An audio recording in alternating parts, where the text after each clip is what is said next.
Hello everyone, welcome back to my channel that is Science Unlocked, and in today's session we will going to continue with our class 7 series with Science NCERT textbook, and we will be taking the topic fiber to fabric. Now in this, the basic terminology that is fiber is basically the basic component, or we can say the smallest component of a fabric, which is a long, flexible and thread like structure which ultimately when woven properly leads to the formation of a fabric. And in this particular session we will be targeting over the two set of fibers, that is wool and silk. Now before getting into the detail of wool and silk, let us have a quick recap on what about the different set of fibers are and what exactly are the different categories that we have. So broadly they are divided into two categories, that is natural and synthetic. Natural coming from all the natural components, that is the plants and animals. So anything which is coming from the plant or plant product or animal product, then in that case it is considered as a natural fiber. For example, the cotton jute coming from the plant that we have discussed in 6th class, and in this session we will be discussing about animals, that is the silk and wool.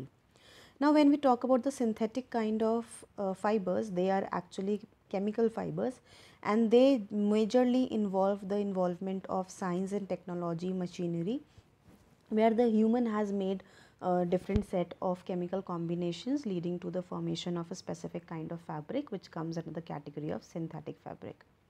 So the first thing that is come to our mind with reference to the fiber that we will be discussing is wool fiber.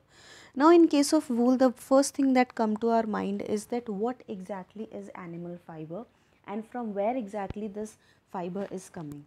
So the fiber is actually coming from the animals like sheep, goat, yak and similar kind of animals, where we have a specific feature of having hair on the body, which will going to act as the main component of this fiber. Now what exactly the hair does is that it traps the air within the hair, so that ultimately the heat from the hair doesn't escape and it can keep the organism warm. That is why you will observe that the kind of animals that are involved in this process are actually coming from those geographical conditions where there is half of the year covering the summer season and rest of the half year covering the winter season, so that the removal of the hair from the body and keeping it intact on the body can be managed as per the different set of seasons, and it doesn't hamper the life of the livestock as well that we are covering or we are taking care of. Now when we talk about the formation of wool, it is actually coming from the hair fiber of these organisms. Those are involved in this whole processing, and these kind of fibers are specifically mentioned as fleece fiber. Now these kind of fibers are actually nothing but these are hair on the body of these organisms, and these hair or fleece are actually having two components, means the two parts, which is the coarse part and the fine, soft and inner part which is closer to the skin. Now what happens is when we talk about the processing, over here the fine part of the hair will be used, whereas the coarse part will be removed out of it. So this way the wool that we will be getting or obtaining after the process will be having the softness inside it and can be used for each and every age group or each and every kind of skin without actually impacting the skin or creating any sort of harmful impact on the skin of the person who is wearing it. Now before getting into the details of all these processing steps which are involved in this whole scenario, first let's get into one new technique that has been incorporated into this complete processing and commercialization process, which is known as selective breeding. Now in this particular process we will see that we will going to specifically look into the parents where we will be able to find the desirable character. As in case of sheep, that desirable character will be having the soft under hair, because the amount of soft hair that we will be obtaining from the sheep will be helping us in better production of the final product.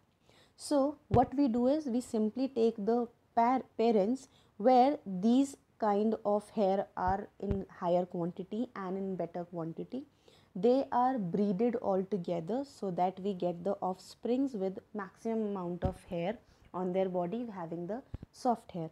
So this kind of breeding is known as selective breeding, where we are actually choosing the specific character in the parent and we are allowing them to mate among themselves, so that ultimately we get a desirable character into the offspring.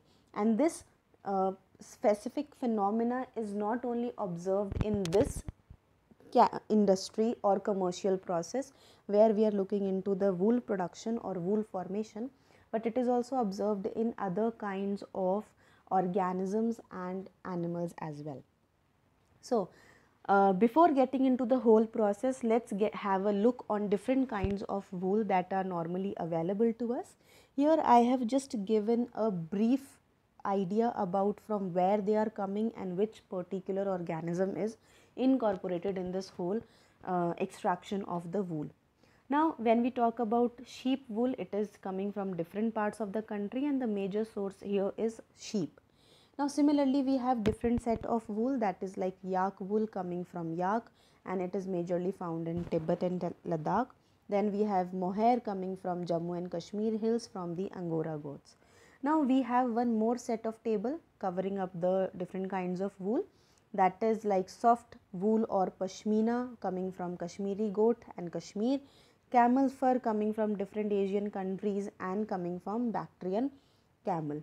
One such kind of wool is the llama and alpaca wool coming from South America, and obviously the name itself suggests that it is coming from the animal llama and alpaca. So with this we have actually covered up the basic of the chapter. In the next session we will be covering up the details of the whole processing. Then till then, take care and keep learning.